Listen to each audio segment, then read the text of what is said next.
అవినాషి అని సీబీఐ ఆధారాలతో నిరూపించబోతున్న తరుణంలో తేలుకుట్టిన దొంగలా కవరింగ్ చేసేందుకు సజ్జల మీడియా ముందుకొచ్చి పిట్ట కథలు చెప్పడం మొదలుపెట్టాడు.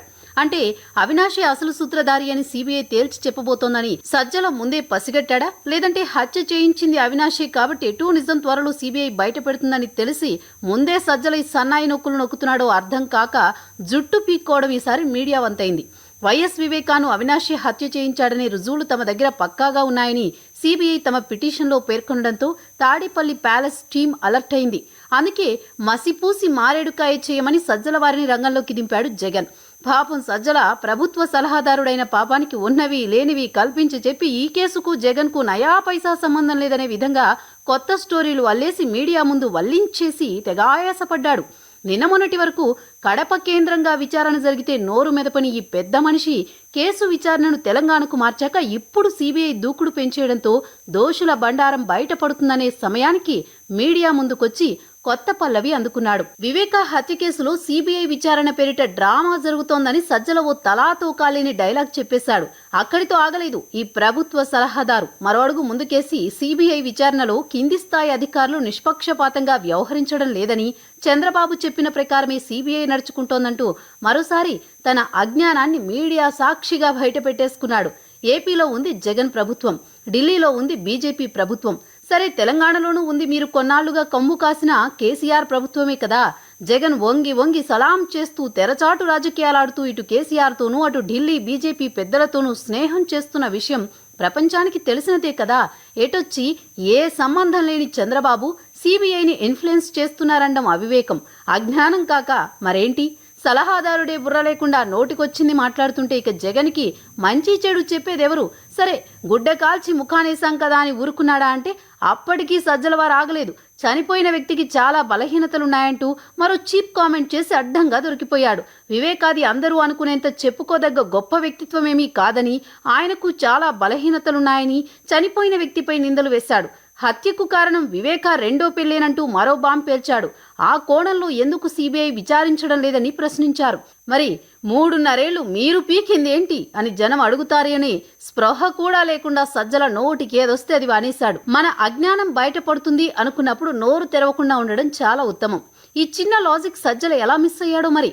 అయినా వివేక హత్య కేసంతా అవినాష్ చుట్టూ తిరుగుతా ఉంటే లేనిపోని మేకప్పులు చేసి ఈ కేసును జగన్ వైపు సజ్జలై తిప్పేలా కనిపిస్తున్నాడు.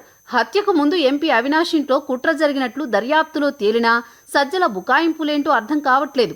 రాజకీయాలకు అడ్డొస్తున్నారని వివేకాను హత్య చేసినట్లు క్లియర్గా తెలుస్తోంది. ఇంత జరిగినా ఎంపీ అవినాష్ అమాయకుడని సజ్జల వెనకేసుకు రావడంతో విపక్షాలకు తానే ఆయుధం ఇచ్చినట్లయింది. అందుకే సజ్జల కామెంట్స్పై చంద్రబాబు ఫైర్ అయ్యారు. వివేక హత్యకు ముందు అవినాష్ ఇంట్లో అందరూ కూర్చున్నారని, హత్య జరిగిన తర్వాత లోటస్ పాండ్ కు ఫోన్ వెళ్లిందని, ఇవన్నీ చూస్తుంటే వివేకాది ముమ్మాటికి అంతఃపుర హత్య అని చంద్రబాబు తేల్చి చెప్పారు. వివేక హత్య కేసులో తప్పుడు ప్రచారం చేస్తూ కేసును జగన్ వైపు తీసుకువచ్చే కుట్ర జరుగుతోందని సజ్జలాండం సెల్ఫ్ గోల్ చేసుకున్నట్లే అయ్యింది. అవినాష్ కు వివేక హత్యకు సంబంధం లేదు అని నొక్కి చెబితే తర్వాత అందరి అనుమానం జగన్ మీదకే వెళుతుందనే పాయింట్ సజ్జల ఎలా మిస్ అవుతున్నాడో మరి. పాపం జగన్ కి వివేక హత్య తాలూకా మరక అంటకూడదని చూస్తున్నాడో, మరింతగా జగన్ ని ఇరికిస్తున్నాడో సజ్జలకే తెలియాలి మరి.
అవినాషి అని సీబీఐ ఆధారాలతో నిరూపించబోతున్న తరుణంలో తేలుకుట్టిన దొంగలా కవరింగ్ చేసేందుకు సజ్జల మీడియా ముందుకొచ్చి పిట్ట కథలు చెప్పడం మొదలుపెట్టాడు.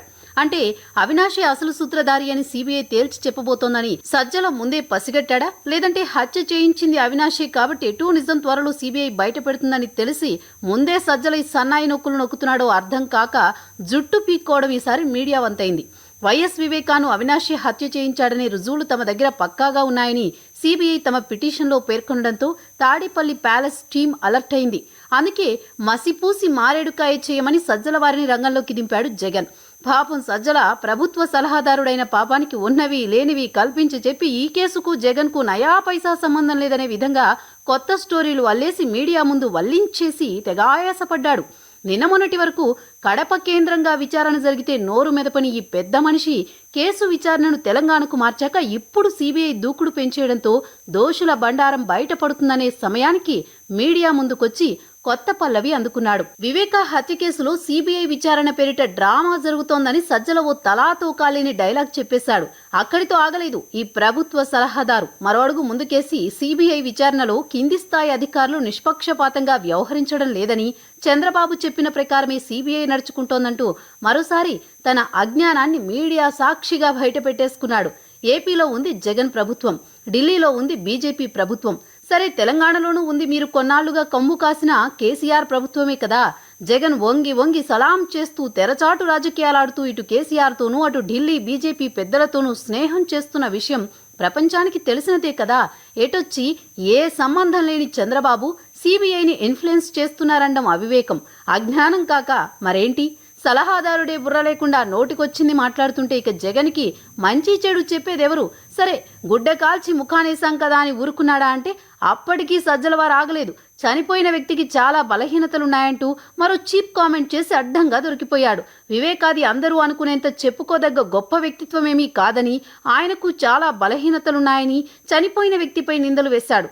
హత్యకు కారణం వివేక రెండో పెళ్లేనంటూ మరో బాంబ్ పేల్చాడు. ఆ కోణంలో ఎందుకు సీబీఐ విచారించడం లేదని ప్రశ్నించారు.